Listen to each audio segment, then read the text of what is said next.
Right, okay. నా పేరు దానవే నాగరాజు. మా గ్రామం లింగాపూర్, మండలం తౌట, జిల్లా సిద్దిపేట. జీనియస్ ఎంపీ వారి సంపదను సంగమేశ్వర థియేటర్స్ దళితాబాద్ దగ్గర నాగప్ప వారి సూచన మేరకు వేయడం జరిగింది. దీంట్లో పంటకు మైపురు కానీ ఏది కానీ తట్టుకుంటుంది. దీనికి ఒక గొలుసుకు 200 నుంచి 300 గింజలు ఉంటాయి. దీన్ని వేసుకుంటే రైతులు చాలా బెనిఫిట్ పెడతారు. రోగాలు మాత్రం వస్తలేదు. ఎన్నిసార్లు స్ప్రే చేశారు మీరు దీనికి? మందు వేస్తే స్ప్రే చేయలే. మందు స్ప్రే చేయలేదు. మందు స్ప్రే చేయలేదు.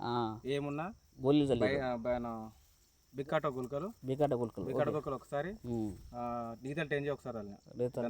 అంటే ఇప్పుడు దిగుబడి ఇప్పుడు చేను చూస్తే మీకు ఏమైనా ఎంత దిగుబడి రావచ్చు అనిపిస్తుంది? పోయినసారి కంటే బాగానే ఉంది. వస్తుంది 30-35 క్వింటలు వస్తుంది అనుకుంటున్నారా? మన ఫార్మర్స్ జీనియస్ కంపెనీ వారి సంపదని వేసుకుంటే బాగానే ఉంటుంది. నమ్మొచ్చా? నేను కంపెనీ వాళ్ళది ఇప్పుడు చూసిన తర్వాత బాగానే ఉంది. ఇప్పటికైతే బాగానే ఉంది. మస్తు రోజులు అవుతుంది కానీ ఇప్పటికీ ఫస్ట్. ఓకే, ఏ సంగీతం కూడా వస్తారా? వేస్తారా? సంగీతం వేస్తారు. ఓకే, థ్యాంక్ యూ అండి.